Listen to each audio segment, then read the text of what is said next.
Fala pessoal, tudo bem com vocês? Hoje eu quero mostrar para vocês a área do círculo, né? Bom, primeiro vamos definir o que é um círculo. Círculo é essa figura que vocês estão vendo, que é o recheio, é a parte de dentro de uma circunferência. O que é uma circunferência? Nós já vimos a circunferência, né? A circunferência ela era aquela figura em que todos os pontos da borda dela, né, todos os pontos sobre essa curva, tinham a mesma distância até o centro e essa distância nós chamamos de raio, certo? Então, essa é a definição da circunferência, a distância mesma, que é igual ao raio. Tudo bem? Bom, o círculo é a parte de dentro da circunferência. E a parte de dentro é essa que tem uma área e nós podemos e queremos hoje calcular essa área. Mas tem um problema para calcular essa área. Essa área, ela não pode ser decomposta em polígonos, ela não tem lados, né? Nós não conseguimos decompor um círculo em triângulos e calcular a área desses triângulos e somar. Então, como é que a gente pode fazer para calcular a área desse círculo? Podemos fazer de diferentes formas. A que eu vou trazer para vocês hoje é um método em que nós vamos dividir o círculo em várias circunferências dentro dele e empilhar essas circunferências abertas na forma de um triângulo. Vou mostrar para vocês.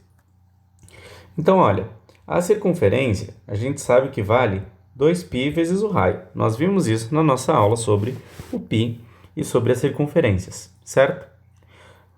Bom, a ideia é a seguinte.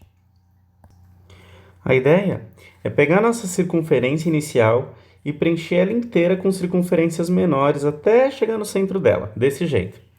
E aí o que nós fazemos, bem parecido com o método utilizado para determinar o valor de π, né, usando o barbante, é como se a gente fizesse um pequeno cortezinho aqui em todas essas linhas, tá? Então é como se cada circunferência colorida dessa fosse feita de um barbante diferente. E a gente vai abrindo esses barbantes, certo? O barbante de fora, que é esse maiorzão aqui, ele vai ter um comprimento que é igual ao comprimento da nossa circunferência inicial, 2πr. O próximo barbante vai ter um pouquinho menos, que é esse roxinho, depois o verde, o amarelo e por aí vai. E claro que na nossa representação não dá para ter isso bem descrito, mas é como se eu tivesse infinitos barbantes desses, tá? Então, no meio de dois eu tenho infinitos assim, que estão preenchendo aqui esses intervalos aqui no meio.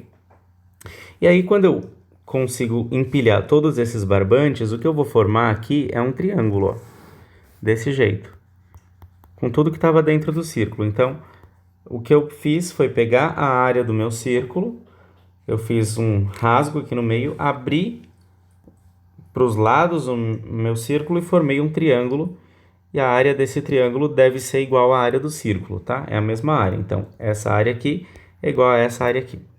Agora, nós temos o valor da base do triângulo. Qual é a altura do triângulo? Bom, a altura é a altura de todos esses pedacinhos somados, ou seja, todas essas distâncias aqui somadas. Portanto, a altura desse meu triângulo deve ser igual à distância da borda desse círculo até o centro desse círculo. Logo, é o valor do raio. Então, aqui é a altura do nosso triângulo igual ao raio, certo? E ficou muito simples agora de calcular qual que é a área da circunferência, porque nós temos ela como um triângulo.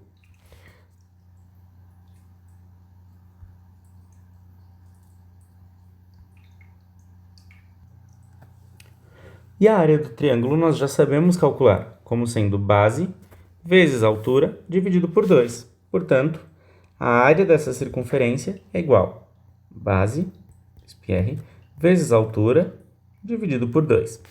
Como tudo que está em cima é multiplicação, posso sumir com esse 2. Então, a conclusão que nós chegamos é que a área do círculo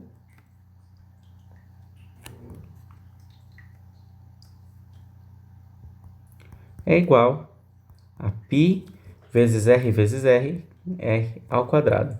Então, essa é a área da circunferência, πr ao quadrado.